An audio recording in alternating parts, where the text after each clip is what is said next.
Howdy folks, AG Squared here to show you how to fix a leak due to a cracked pipe, all for potentially less than $50 and without having to wait for a plumber to have availability. As you can see here in my garage, I'm dealing with what's called a continuous leak, which is when a pipe is cracked ever so lightly that a leak occurs even when no faucet or water appliance in the home is in use. Since this is a continuous leak, the very first thing to do is to turn off the water at the home's main water valve.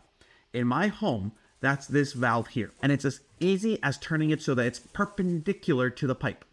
Yours may be a different type, but the goal is the same, preventing water from going into the home's primary pipe.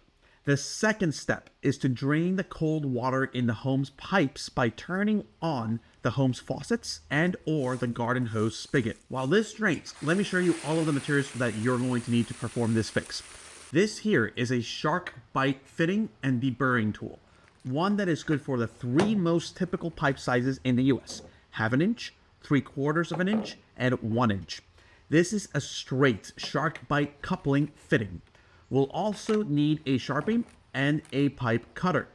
This is the 3-pack that was on sale at Home Depot for a mind-blowing $30. A great bargain.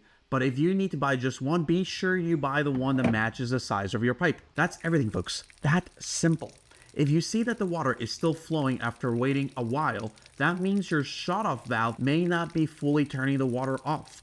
In this case, you'll need this tool and to be able to find the city's main water shut-off valve to turn it off. This is normally found near the curb in your front yard. Something worth mentioning, these Sharkbite couplings have become very reliable, but still, you should only use these in situations where the appliance in use is not something critical. For example, a water heater, not something I would use a Sharkbite coupling for. It's also best to use these Sharkbites in an area where the pipe is easily accessible, as ultimately, it's more prone to leaks than a properly soldered pipe. Okay, the next step is to cut the pipe right around the area that is leaking. With this tool, it's as simple as pushing it into the pipe and rotating it clockwise until the pipe is fully cut. Next, we take our fitting and deburring tool and insert the right size into the pipe, rotating it and then marking the end of the fitting with a Sharpie. This is how far in we need to make sure that the pipe goes into the Sharkbite coupling for it to ensure a watertight seal. With that done, I'll now take the Sharkbite coupling and push it into the pipe. This looks golden, but this pipe still needed to be cut a little more to remove the portion that was cracked, but the pipe right below was preventing me from cutting the desired pipe.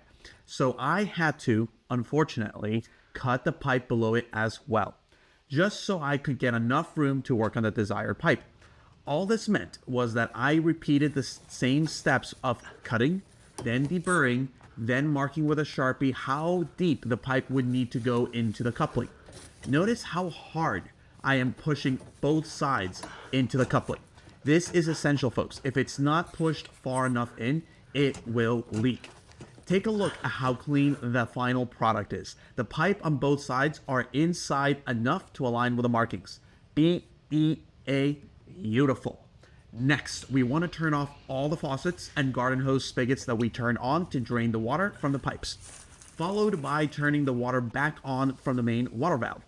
The last step is to check that there are no leaks. Remember that there is always water in the pipes even when no appliance or faucet is running.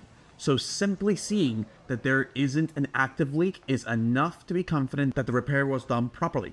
That's it, folks. Hopefully you can use this video to save you money and be prepared to fix a leak quickly without having to rely on an expensive plumber.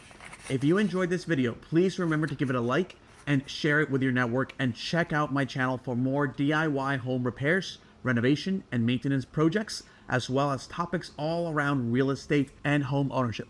Thank you for tuning in, folks, and till next time.